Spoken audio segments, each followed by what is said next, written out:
انا كفايه ماما.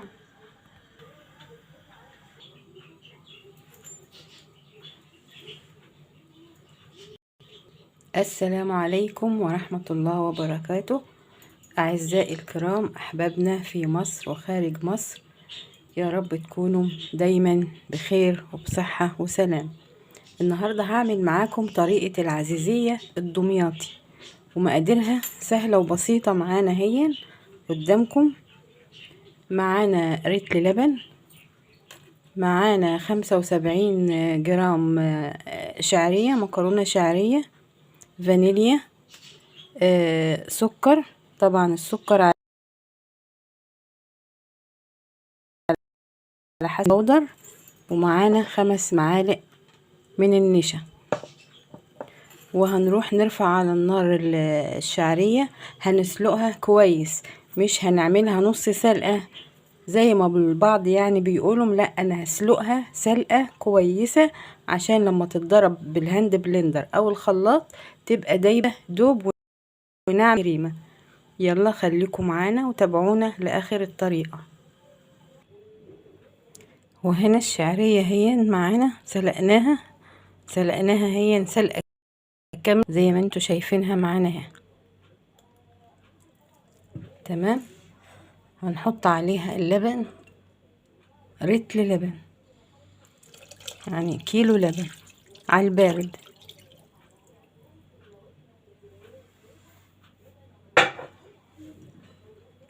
تمام.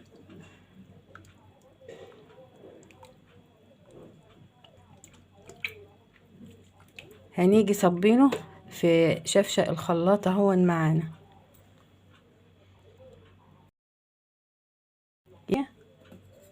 وهنضيف ليهم السكر، طبعا السكر حسب الرغبة.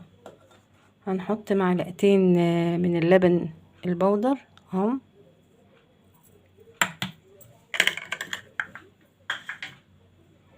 وهنحط كمان 5 معالق نشا.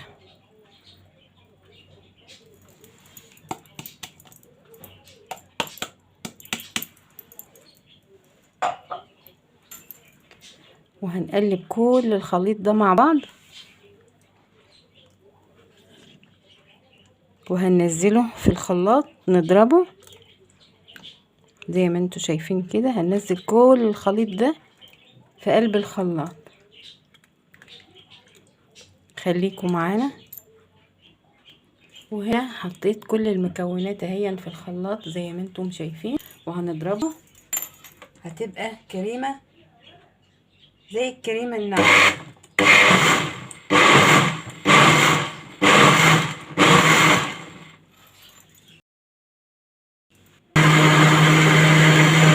كده ضربناها كده خلاص. تمام كده، بصوا تمام كده اهو زي ما انتوا شايفين، كريمة ناعمة هي خالص اهي. هنروح بقى نرفعها على النار ونربطها. وهنا رفعناها هي على النار، وهننزل فيها معلقتين جوز هند كمان اهو.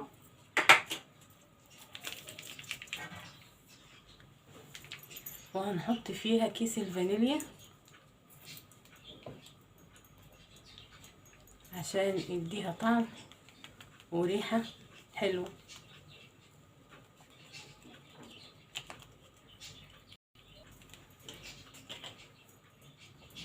وايدنا فيها على طول تقليب، مش هنسيبها لغاية ما تترابط مع بعض وتتماسك اهي زي ما انتوا شايفين كده، ناعمة وكريمة خالص زي الفل.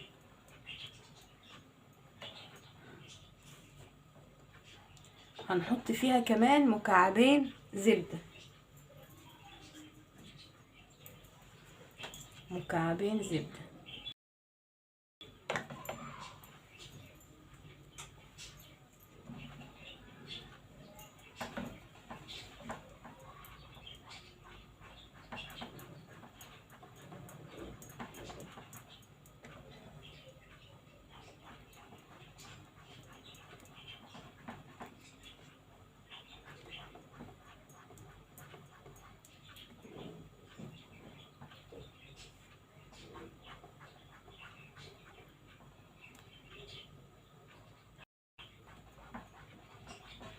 هي بتبدأ تتماسك معانا هي زي ما انتوا شايفين.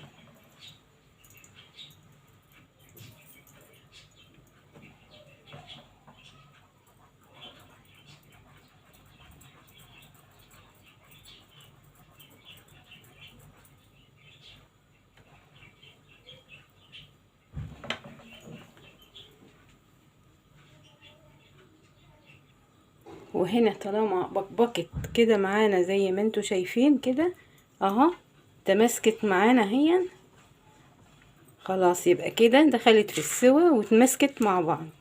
كل الخليط بتاعنا هون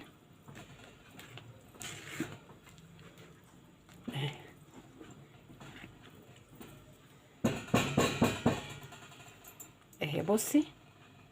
بصوا معايا كده، خلاص هنطفي عليها لانها تماسكت واستوت معانا.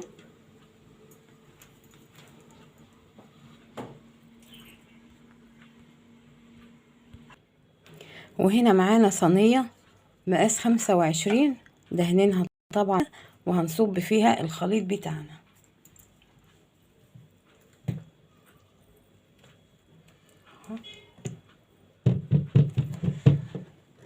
بسم الله.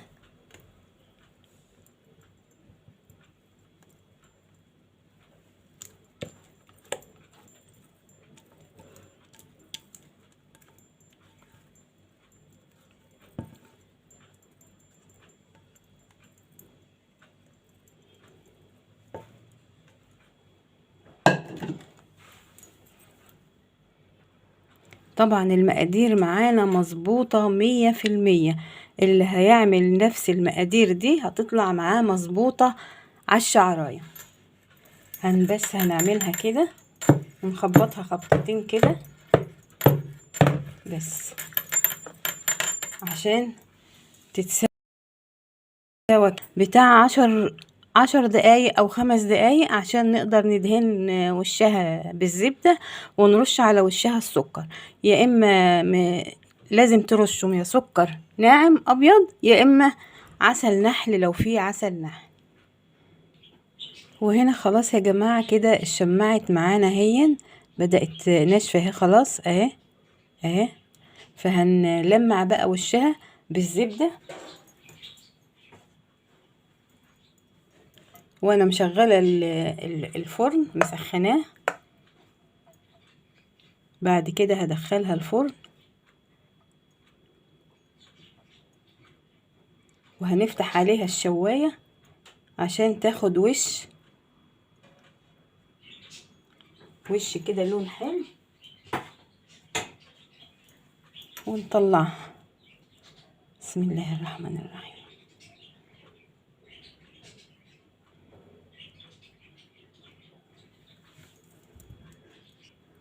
وكده خلاص دهنا الوش بتاعها كله هو زي ما انتوا شايفين. هنرشها بقى ايه رشة سكر ناعم كمان عشان تحمر معانا الوش اهو.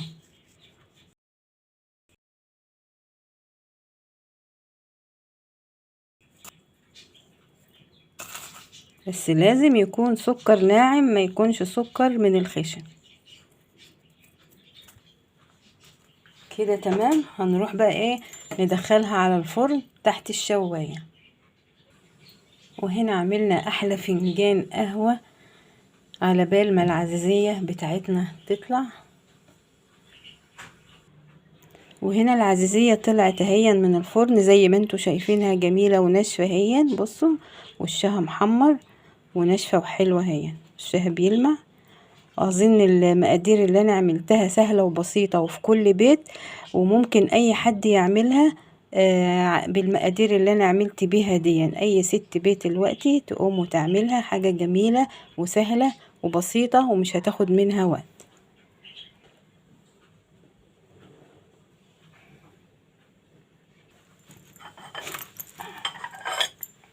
لسه سخنة خالص اهي.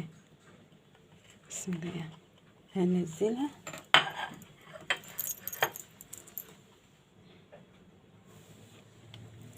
جميلة وطعمة وكريمي ومذاقها جميل جدا جدا جدا.